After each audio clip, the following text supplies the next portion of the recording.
Bine v-am găsit, dragii mei din Zodia Vărsător, oriunde v-ați afla. Bine ați venit tuturor, atât dragilor mei abonați, cum de asemenea și celor care poate sunteți pentru prima oară aici pe canal. Tuturor bine ați venit pe canalul meu, Tarot Flor de Loto. Numele meu este Nina, pentru cei care nu mă cunosc, și ca de fiecare dată mă bucur tare mult să vă am alături la fiecare lectură. Azi voi face o lectură atemporală, fără limită de timp, o lectură pe care voi să o puteți urmări oricând doriți sau atunci când apare în viața voastră. Desigur, dragilor, nu trebuie să uitați un aspect important, și anume faptul că voi vă construiți viitorul. Așa că vă rog să luați decât acele mesaje care rezonează cu voi, iar restul lăsați-le să zboare în univers, pentru că sigur sunt pentru alte energii, pentru alte persoane care într-o mai mică sau mai mare măsură au legătură cu Zodia Vărsător. Cum de asemenea, dacă nu veți rezona cu această lectură, puteți viziona celelalte zodii care pot reprezenta pentru voi ascendentul, luna, Venus sau oricare altă planetă importantă din cartea voastră natală. Așa că, dragilor, toți cei care aveți soare, lună, Venus, ascendentul în Zodia Vărsător, această lectură este de asemenea și pentru voi. Înainte de a începe cu energia voastră, trebuie să fac un lucru important pe care l-am făcut la toate zodiile, și anume să vă mulțumesc tuturor din suflet pentru tot suportul vostru și în special trebuie să le mulțumesc dragilor mei români din București, din Timișoara, din Cluj, din Constanța, din Galați, din Tulcea, din Brașov, Ploiești și deja sunt în general tuturor românilor din România, cum de asemenea trebuie să mulțumesc și celor care, la fel ca și mine, suntem plecați de acasă de foarte mult timp, poate, și suntem înșirați așa cam prin toată lumea, românilor mai ales din Milano, din Roma, din Franța, Belgia, Grecia, Cipru și în special cred că Europa am cam acoperit-o cu totul, dar tuturor românilor, indiferent că se află în țară sau peste hotare, cum de asemenea trebuie să mulțumesc și dragilor mei vorbitori de limba spaniolă din America Latină, Mexic, Chile, Ecuador și în general America Latină, și tuturor, indiferent de naționalitatea și de limba pe care o vorbiți, tuturor trebuie să vă mulțumesc pentru suportul vostru și pentru aprecierile pe care eu le-am primit de la voi. Îmi doresc din suflet ca aceste lecturi pe care eu le fac pentru voi să reușească cumva ori să vă transmită acea energie pozitivă de care aveți nevoie, cum de asemenea să reușească să vă răspundă la întrebările pe care de multe ori vă frământă. Așa că, încă o dată, mii de mulțumiri și vă aștept cu mare drag, chiar și pe cei care poate încă nu v-ați abonat, și dacă ați ajuns aici pe canal, înseamnă că trebuie să auziți un mesaj important pentru voi. Coincidențele în tarot nu există, așa că, dragilor, un scop sigur aveți dacă ați ajuns aici pe canalul meu Tarot Flor de Loto. Haideți să începem și să vedem care este energia voastră, dragilor, în acest moment în care urmăriți această lectură. Și avem fructificare. Luna recoltei. O energie frumoasă, dragilor. Avem numărul 37, care prin reducere ne dă un număr 10, care ne vorbește de o putere de transformare, de o putere de a manifesta ceea ce tu îți dorești și de o îndeplinire a unor dorințe, a unor idealuri, a unor planuri. Ceva se concluzionează în etapa voastră, în viața voastră, o etapă se concluzionează în viața voastră, un capitol se încheie și voi puteți culege roadele, da? Apar posibil pentru unii dintre voi noi începuturi, cum de asemenea și,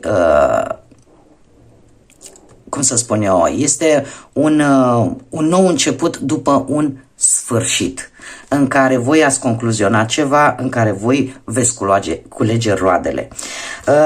De asemenea, această energie îmi mai vorbește despre munca pe care voi ați depus-o ca să ajungeți până în acest moment în care e timpul să te bucuri de rezultatul muncii tale. Este de asemenea un îndemn, da, și aș spune că este destul de important acest aspect, de a avea grijă de sănătatea voastră.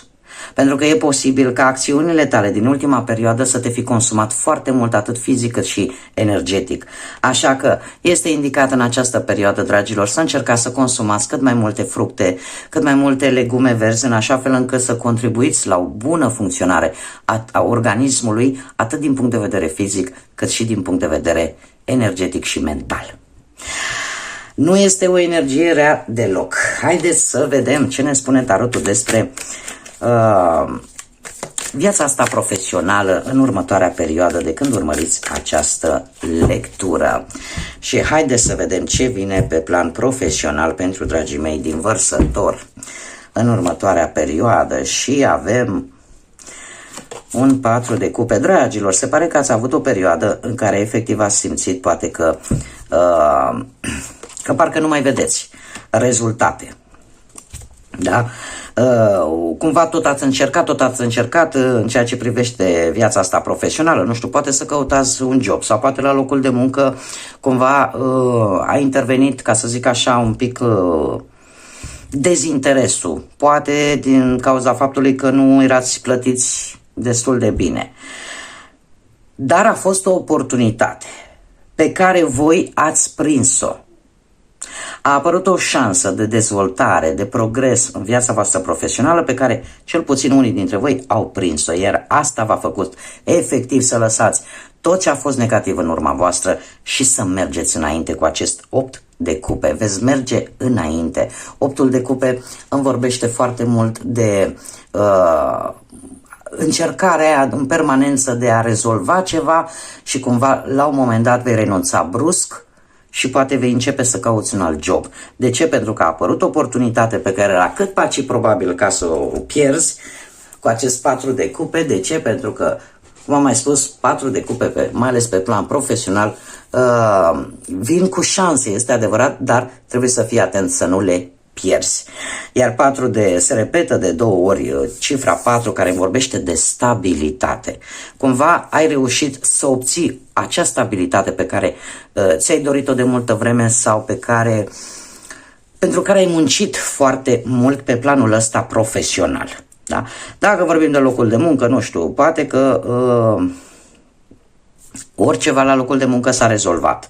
Dar eu tind să cred mai mult pentru majoritatea dintre voi că e vorba de o nouă ofertă probabil de muncă mult mai promițătoare pentru care tu ai celebrat, te-ai bucurat de această șansă care ți s-a dat, ți s-a îndeplinit cumva un obiectiv sau pur și simplu ți-ai dat seama că ușor, ușor greul începe să treacă și ai luat hotărârea să lași practic tot în urmă și să-ți creezi un nou drum cu acest 8 de cupe. Adică să profiți din plin de această nouă șansă, nouă oportunitate care ți se oferă. Pe planul ăsta profesional. Pe plan material, o perioadă de transformare, o perioadă de trezire. Foarte interesant. Avem arcanul major, moartea, cu judecata, 2 arcane majore pe plan profesional și un paj de bâte. Dragii mei, se pare că într-un trecut nu foarte îndepărtat, cumva aș spune că au venit niște schimbări. Schimbări care pentru tine au fost benefice. De ce? Pentru că efectiv te-au trezit. Nu știu, poate ai primit vreun anumit telefon important, un apel important, care efectiv te-a trezit la realitate vis-a-vis de partea asta materială și eu aș spune că hazardul a avut un cuvânt de spus, pentru că a fost ca și o surpriză. Ori că ai câștigat într-un mod total neașteptat o anumită sumă de bani și lucrul ăsta te-a făcut să să-ți dai seama că nu e totul pierdut într-o anumită situație financiară.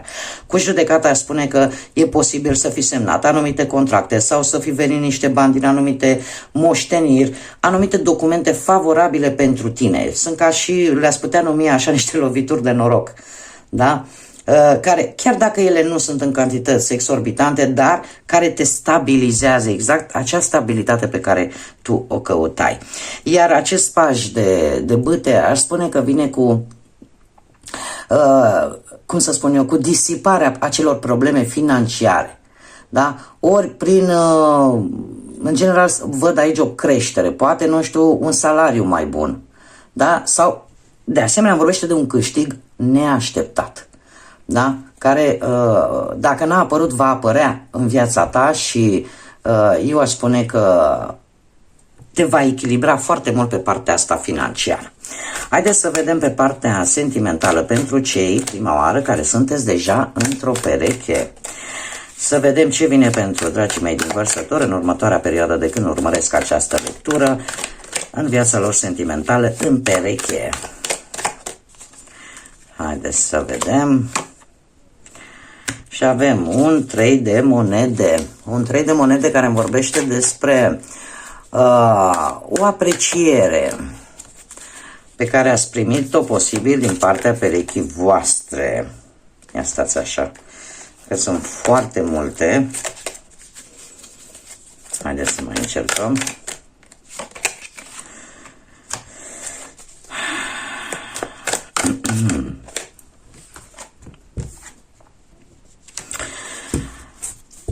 Haideți să vedem, dragii mei.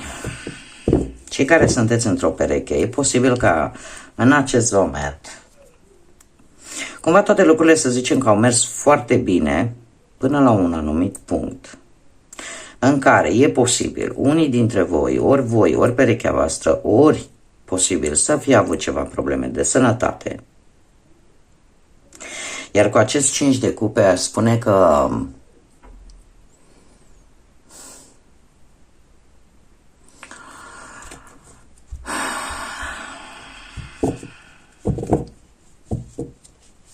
nu este ceva de netrecut, doar că este nevoie de timp.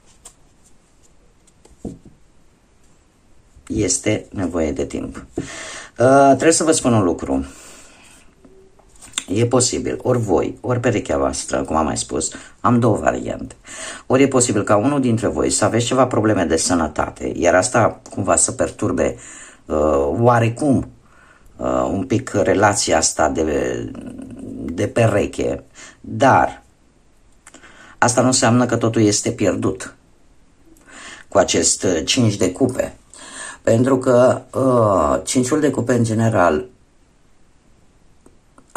e adevărat că ne vorbește un pic de pesimism și eu aș spune că și dacă vorbim de partea asta a sănătății, există resurse, doar că și este ceva unde timpul are un cuvânt de spus. Nu este ceva ce se poate rezolva într-un interval foarte scurt de timp. Da? Asta ca să ne înțelegem cu acest aspect. Mai am încă o variantă în care, cu acest 4 de spade, aș spune că este ceva ce pe voi vă frământă. Iar dacă voi nu veți avea o discuție sinceră cu perechea voastră, riscați ca perechea voastră să meargă într-o direcție pe care probabil că nici nu v-ați dori-o. Pentru că există ceva s-a întâmplat. Aici am un 3, într-un trecut nu foarte îndepărtat. Am un 3 de monede, care în general îmi vorbește de o relație stabilă, o relație în care fiecare apreciază pe celălalt și iubește felul său de a fi. E ca și cum mai spune, cântăm aceeași melodie. Doar că ceva s-a întâmplat, ori cu voi, ori cu persoana voastră. Iar dacă nu e de natură medicală, aș spune că este ceva acolo care nu mai funcționează cum trebuie. Ar trebui, indiferent despre cine și cum vorbim, să se discute sincer, pentru că resurse există, dar dacă nu se vor discuta, mie cărțile îmi spun că lucrurile pot lua o întorsătură destul de negativă pentru relația voastră. Din păcate. Haideți să vedem. Pentru cei care sunteți singurei, pentru dragii mei din Vărsător, care sunteți singuri pe partea asta sentimentală. Un 9 de monede, dragilor. Se pare că acum puțină vreme, se pare că dragostea cumva și-a făcut simțită prezența într-o manieră foarte rapidă și în urma unor informații acest paș de spade.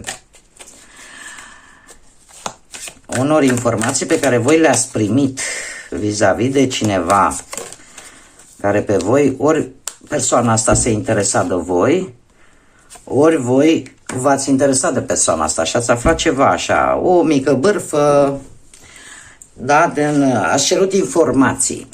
Doar că avem un 5, un 5 de bâte.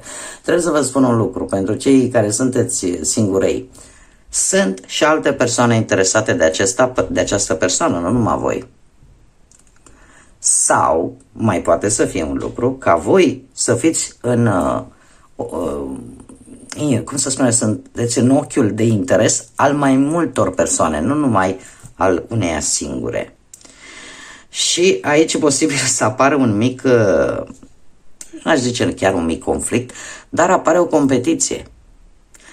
Apare o competiție, aș zice, pe cine să cucerească mai întâi. Haideți să vă mai pun o carte. Să vedem cum s-ar termina acest... Clarificăm 5 de bâte, te rog. Clarificăm 5 de bâte. Dragilor, vine, se rezolvă situația. Avem un soare care îmi vorbește că tu vei găsi iubirea. Nu știu cum, cărțile nu vor să-mi spun, asta e clar. Tu vei găsi iubirea. Într-adevăr, va exista o competiție, acum fiecare adaptează în funcție de situația sa. Există o competiție pentru o persoană de interes, pe care pe voi vă interesează și se pare că voi veți câștiga, dacă mă întrebați pe mine, cu soarele aici, este pozitiv pentru voi. Așa că veți trage lozul câștigător. Haideți să vedem ce mesaj au cavalerii de dragoni pentru voi, dragii mei din Vărsător. Haideți să vedem care este mesajul pentru dragii mei din Vărsător. Și o avem pe Hecate, o zeiță, cred că din Grecia, nu vreau sau zeiță romană, nu mai știu. Exact, cert este că ea putea lua mai multe forme și avea o anumită înțelepciune, era considerată că deținea magia. Acum, avem pe Hecate, cum am mai spus, și pe Gialaciulu, care este dragonul său și care îmi vorbește de numai mințile cele mai rebele și suficient de agile și de flexibile pot surprinde magia în întregimea sa. Ai curajul să fii rebel măcar o dată în viață. Acum, este paradoxal de ce? Pentru că voi oricum sunteți rebelii zodiacului. Voi oricum sunteți zodiac cea mai rebelă a zodiacului. Dacă la voi se întâmplă, să zicem, o nedreptate sau se face acum o manifestație în Piața Mare și se luptă pentru un anumit scop nobil, voi sunteți primii acolo cu pancarda.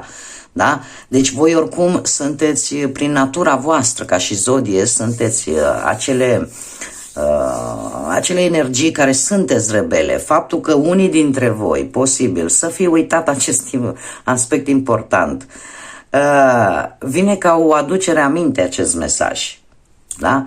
În care vi se spune efectiv, știi, adu-ți aminte cum e să fii rebel. Ai curaj și redevino cel care ai fost sau cea care ai fost. De ce? Pentru că voi fiind și un semn de aer fix, da? Este foarte important acest lucru, un semn de aer fix, nu dați un pas înapoi, nu sunteți flexibili, da? Și în general sunteți foarte încăpățânați atunci când considerați un anumit lucru că trebuie să fie așa, nu prea există loc de întors, ca și celelalte semne fixe ale zodiacului. Și fiind un semn de aer, de asemenea, și aveți acea agilitate mentală și acea flexibilitate de a vă adapta destul de ușor la noi situații. Cum de asemenea sunteți și firi foarte independente.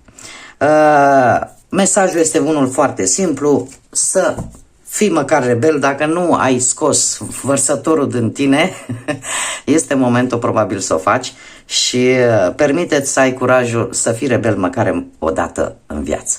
Pentru că se întâmplă de multe ori să aveți soarele în vărsător, dar nu știu, poate să aveți restul de planete în zodii, nu știu, de apă sau în zodii de foc. Iar asta influențează într-o măsură mai mult sau mai mică caracterul fiecăruia dintre noi. Haideți să vedem acum, am o surpriză pentru voi, în care eu vă voi lăsa pe voi să vă folosiți intuiția la capacitate maximă, în așa fel încât să simțiți care mesaj este pentru voi. Este vorba despre acest oracol al gândurilor ascunse. Gânduri care nu se spun, care pot fi ale voastre sau pot fi ale unor persoane de interes pentru voi. Eu voi scoate trei mesaje, iar voi va trebui să simțiți care este mesajul potrivit pentru voi. Încă unul. Bun. Și haideți să le luăm pe rând, dragilor. Și avem primul mesaj. Mă gândesc la tine în fiecare noapte, atunci când lumea doarme, mintea mea este treasă. Primul mesaj. Astea sunt gânduri care poate nu vor fi spuse niciodată, care rămân acolo, în mintea fiecăruia dintre noi. Este prea târziu, deja eu mi-am continuat viața, am mers mai departe și nu îmi doresc să avem o reconexiune. Și al treilea mesaj, este foarte dificil pentru mine să procesez propriile mele sentimente și propriile mele emoții. Nu sunt valabilă în acest moment. Nu sunt disponibilă în acest moment. Bun, dragii mei, aceasta a fost lectura pentru voi. Acestea au fost mesajele pentru voi. Încă o dată vă mulțumesc pentru prezența voastră, pentru atenția voastră. Nu uitați, dacă ați rezonat, dacă v-a plăcut, dacă nu v-ați abonat încă, eu vă aștept cu mare drag să o faceți. Cum de asemenea mă bucur ca de fiecare dată să citeți comentariile voastre și în primul rând trebuie să apreciez și mai mult toate gesturile acestea pe care voi le faceți prin intermediul like-urilor, prin intermediul comentariilor, prin intermediul distribuirilor. Sunt lucruri mici cu o valoare foarte mare, așa că eu vă mulțumesc încă o dată. Bun, dragii mei, până data viitoare când ne vom revedea, ca de obicei, să fiți iubiți!